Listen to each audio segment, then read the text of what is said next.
Gue jamin, lo semua pasti pernah lihat foto-foto pemandangan dari pesawat atau bahkan dari Google Earth. Ada satu titik di Sumatera sana, entah itu di pelosok Riau, Jambi, atau mungkin di sudut tersembunyi Aceh, yang kalau lo lihat dari langit, warnanya itu jahanam putihnya, kayak tumpukan es yang tumpah di tengah hutan tropis, padahal ini garis khatulistiwa. Lo bayangin, hutan hijau pekat, tanah merah kecoklatan yang biasa, tiba-tiba ada bercak putih menyilaukan mata, yang ukurannya itu bukan kaleng-kaleng, tapi bener-bener skala bukit. Saking mencoloknya, lo pasti mikir, ini apaan sih? Bekas tumpahan semen satu kabupaten? Atau mungkin yang paling gila, jangan-jangan ini bekas landing pesawat UFO yang super besar, sampai tanahnya jadi kosong keputihan. Nah, spekulasi-spekulasi kayak gini itu wajar banget. Wajar. Sebelum akhirnya NASA, Badan Antariksa Amerika Serikat, ikut-ikutan buka suara soal si Bukit Putih misterius ini. Dan apa kata mereka? Ternyata, Bukit Putih yang seringkali dikira bukit kapur biasa atau gundukan pasir pantai yang nyasar ke pedalaman itu, bukan bukit biasa. Ini adalah sebuah anomali geologis, sebuah bekas luka yang dicetak oleh waktu, kerak bumi, dan, tangan manusia juga. Ini bukan soal kapur buat nulis di papan tulis. Ini adalah sebuah cermin raksasa yang gak sengaja dibuat. Dan cermin ini merekam sejarah geologi paling brutal di Indonesia. Siap-siap, karena kita bakal bongkar habis kenapa gundukan putih di Sumatera ini bisa bikin para ilmuwan antariksa geleng-geleng kepala. Dan kenapa ini adalah kisah gila yang tersembunyi di balik warna yang polos. Dulu, orang-orang di kampung sekitar sana mungkin mengira itu semacam tempat keramat. Ada yang bilang itu adalah sisa-sisa gunung yang meletus dengan lava putih. Ada yang bilang itu adalah tanah yang dikutuk.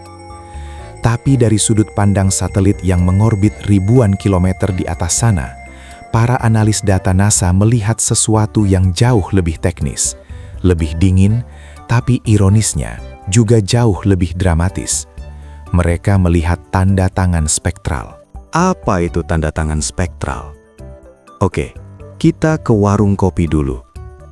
Bayangin lo lagi pesen kopi susu. Kopi lo hitam, susu lo putih. Kalau lo taruh di depan sinar matahari, si kopi bakal nyerap hampir semua cahaya. Makanya dia kelihatan hitam. Si susu bakal mantulin hampir semua cahaya. Makanya dia kelihatan putih. Nah, setiap materi di bumi ini, dari mulai daun mangga, aspal jalanan, sampai ke wajah lo yang berminyak setelah kena debu, itu punya cara unik sendiri dalam memantulkan atau menyerap cahaya. Itu yang kita sebut tanda tangan spektral. NASA dan satelit-satelit canggihnya, kayak Landsat, itu bukan cuma ambil foto biasa, bro. Mereka itu ngambil foto dengan ratusan warna yang nggak bisa dilihat mata kita. Dari inframerah sampai gelombang mikro. Ketika mereka arahkan mata elektronik mereka ke si Bukit Putih Sumatera ini, tanda tangan spektralnya teriak dengan sebuah komposisi kimia yang sangat spesifik dan sangat tidak biasa untuk wilayah tropis. Itu bukan cuma kapur, dan jelas bukan salju. Itu adalah silika murni yang sudah teralterasi, seringkali bercampur dengan mineral kelompok kaolin atau bahkan sisa-sisa acid mine drainage yang sudah teroksidasi parah. Kenapa itu penting? Karena kaolin misalnya, atau batuan yang teralterasi hebat, itu adalah indikator kuat dari dua hal, sistem panas bumi purba dan aktivitas mineralisasi yang sangat intens. Kita tarik mundur sejarahnya, pelan-pelan banget, kayak kita lagi nyeduh kopi robusta yang butuh kesabaran ekstra. Sumatera itu adalah bagian dari jalur cincin api Pasifik. Itu berarti jutaan tahun lalu lempeng-lempeng bumi itu lagi sibuk banget bergesekan dan bertabrakan di bawah sana. Ketika lempeng samudra menusuk ke bawah lempeng benua, dia membawa air laut dan mineral-mineral ikut terperas ke kedalaman.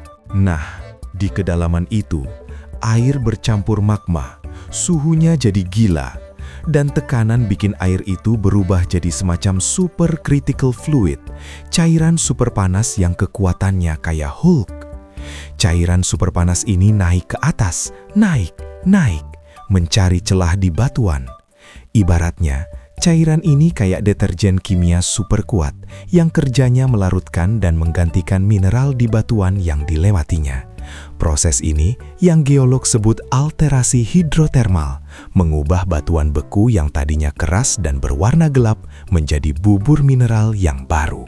Di warung kopi, analoginya gini. Batuan asli itu ibaratnya kopi tubruk yang masih ada ampasnya. Kompleks. Cairan super panas itu adalah air panas yang lo siram berulang kali.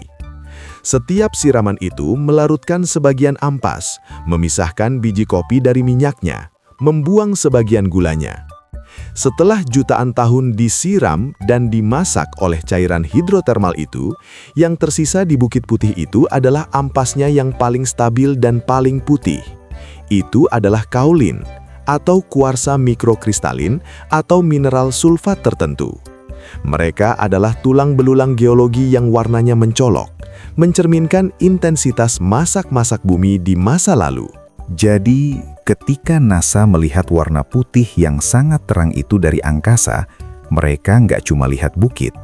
Mereka melihat sebuah jendela ke perut bumi, sebuah penanda bahwa di bawah bukit itu dulu pernah ada sistem panas bumi yang sangat aktif, yang berpotensi melahirkan deposit mineral yang berharga.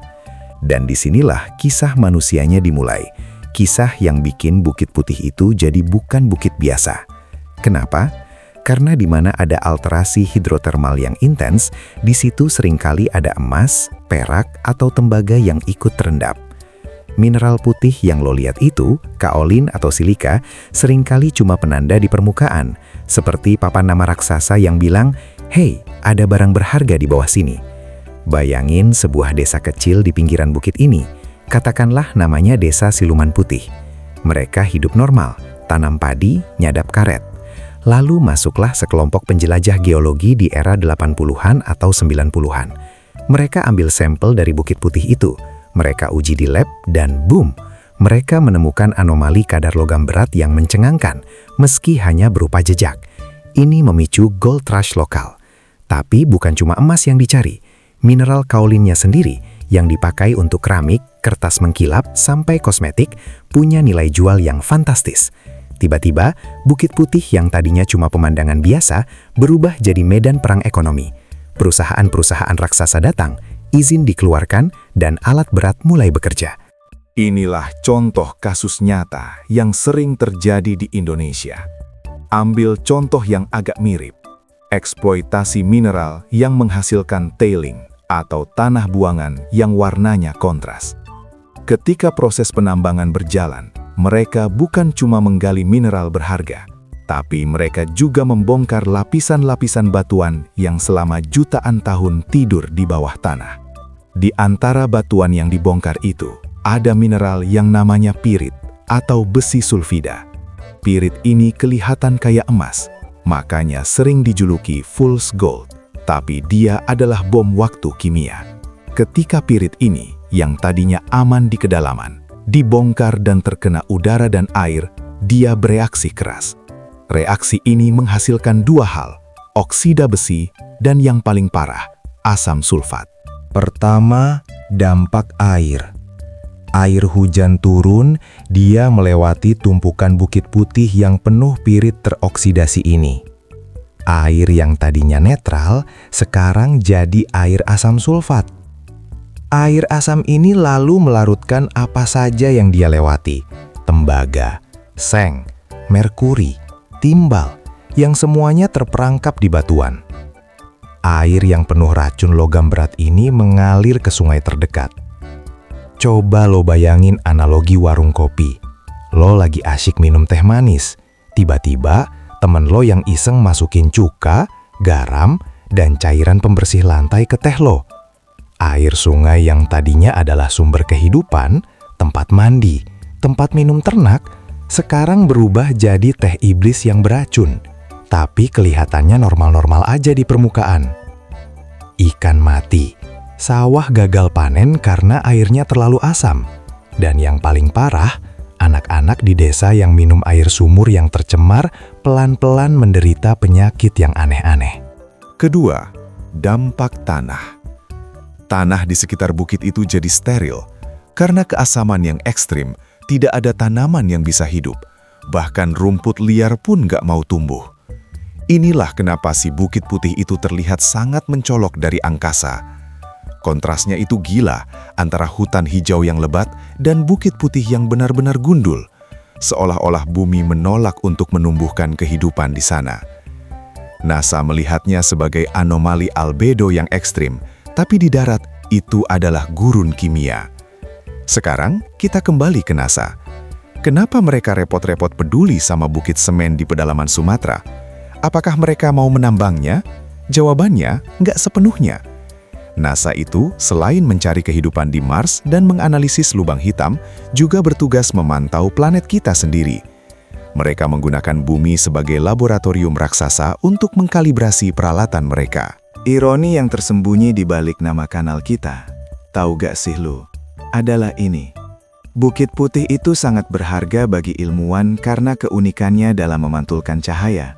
Tapi keunikan itu sendiri adalah bukti fisik dari kerusakan lingkungan yang masif. Ini juga menunjukkan betapa kecilnya kita dan betapa besarnya jejak kita. Bukit ini mungkin cuma setitik kecil di peta, tapi jejak kimia dan geologisnya begitu kuat, sampai-sampai bisa terbaca dengan jelas oleh mata robotik yang mengintip dari luar angkasa. NASA nggak lihat desa yang tercemar. Mereka lihat signature kaolin murni. Mereka nggak lihat sungai yang mati. Mereka lihat perubahan albedo yang signifikan. Lalu, bagaimana sejarahnya bisa berakhir? Apakah bukit itu akan hilang? Tidak semudah itu, bro. Kita bicara tentang skala geologi, bukan skala manusia.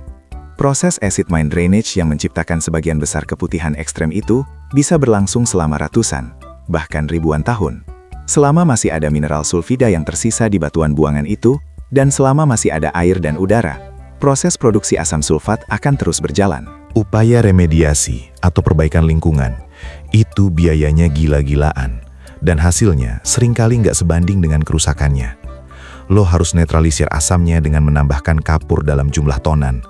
Lo harus menutup tumpukan batuan itu dengan lapisan kedap air dan oksigen. Dan lo harus memantau airnya seumur hidup. Ini bukan cuma sekadar masalah buang sampah sembarangan. Ini adalah dampak jangka panjang dari sebuah keputusan ekonomi yang diambil puluhan tahun lalu. Sebuah keputusan yang didorong oleh potensi kekayaan yang tersembunyi di balik warna putih itu. Jadi, intinya, ketika lo lihat foto-foto Bukit Putih di Sumatera itu, lo nggak lagi lihat gundukan tanah biasa, lo melihat 1. Sistem geologi purba, bukti nyata bahwa perut bumi Sumatera adalah dapur raksasa yang aktif jutaan tahun lalu, memasak mineral berharga. 2. Jejak ekonomi modern, saksi bisu dari gairah penambangan yang nggak terkontrol, yang memprioritaskan kekayaan jangka pendek. 3. Laboratorium NASA, titik di planet ini yang sangat ekstrim komposisi kimianya, sampai-sampai jadi rujukan kalibrasi bagi satelit-satelit canggih yang mengintip dari luar angkasa. 4. Monumen kemanusiaan, sebuah nisan putih bagi ekosistem sungai dan tanah di sekitarnya, yang terkontaminasi secara permanen. Bukit itu adalah semacam metafora yang sangat menyakitkan. Dari jauh, dari angkasa, dia kelihatan indah, unik, putih bersih. Tapi kalau lo injakan kaki lo di sana, lo bakal tahu kalau keputihan itu bukan tanda kemurnian, melainkan tanda dari sebuah kehancuran kimia yang sangat mendalam. Lain kali kalau lo dengar berita tentang mineral, tambang, atau eksplorasi bumi, ingat-ingat kisah Bukit Putih Sumatera ini. Itu bukan cuma soal dapat uang atau kerusakan alam. Itu soal bagaimana geologi purba bertemu dengan kerakusan manusia, dan bagaimana bekas luka dari pertemuan itu bisa terlihat bahkan oleh mata robotik NASA yang berjarak ribuan kilometer dari kita.